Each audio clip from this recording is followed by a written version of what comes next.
Tako se je v Črnomaljskem kulturnem domu z nastopom ženskega pevskega zbora Kut Jože Mihelčič iz Semiča začelo 33. srečanje odraslih pevskih zborov Bele krajine.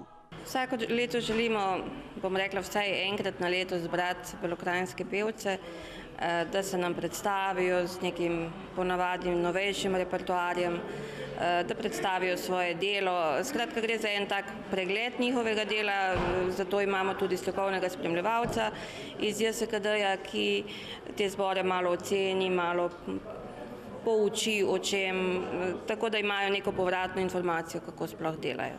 Tokratnega srečanja se je udeležilo 7 pevskih zborov oziroma skupin, čeprav jih v Beli krajini deluje 12, občasno pa celo 14, pravi Vukšiničeva. Tako da je to kar velika številka za Belo krajino. Vsa leta tudi opozarjamo, da pogrešamo mlajše zbore.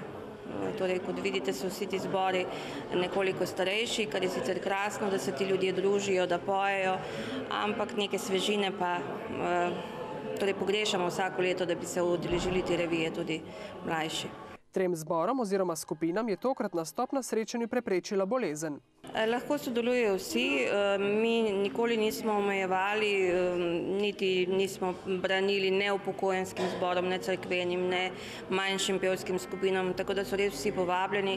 Letos smo veseli, da so se odločili skupina iz Starega trga, Polanski odmev, so prvič na srečanju in verjamem, da se bodo lepo predstavili.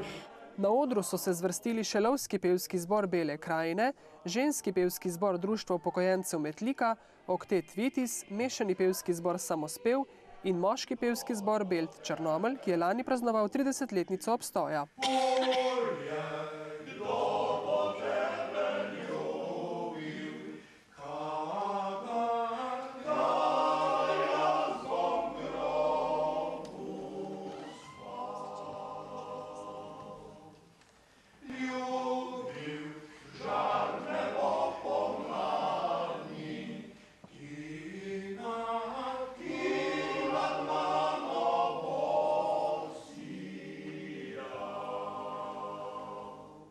Od nekdaj številčnega pevskega zbora je danes ostalo le še 8 pevcev.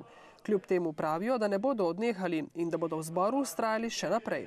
Ja, bomo, dokler ne bo kjer odstopil še, ne. Če bi pa že kjer odstopil, bi pa sigurno nehali, ne. Se nas je 19, enodno se enega ni bilo. Tudi letos pa je nastope pevk in pevcev spremljalo le malo gledalcev.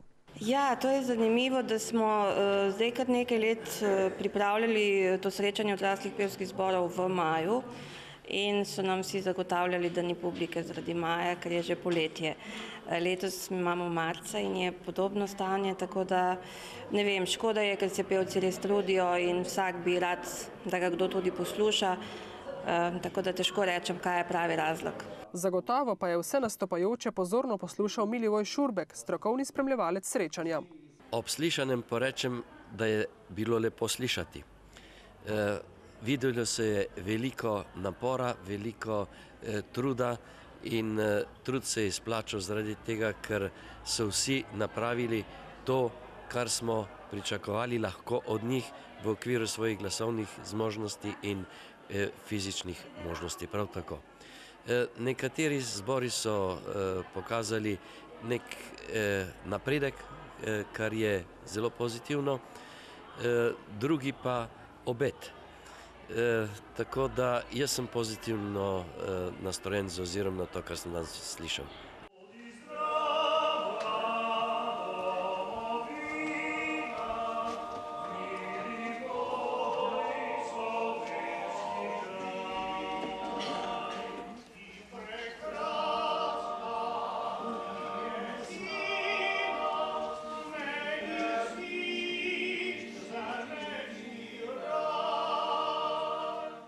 Spremljevalec ponavadi vsaj zadnje leta izbere eno, lahko bi tudi 2, ampak nekako se je zgodilo do zdaj, da je bila to ena skupina, ki jo predlaga za regijsko srečanje ali jo predlaga za kakšno posebno izobraževanje. Zgodilo se je že tudi, da je sam kot nekaj vrste nagrado prišel na nek mini seminarček. Skratka, neka spodbuda je, se pravim, ena skupina, zbor pa lahko pričakuje, da bo predlagan za naprej. Bom še premislil, ne bom zdaj izjavil, ampak mislim, da je to kategorija območnih zborov.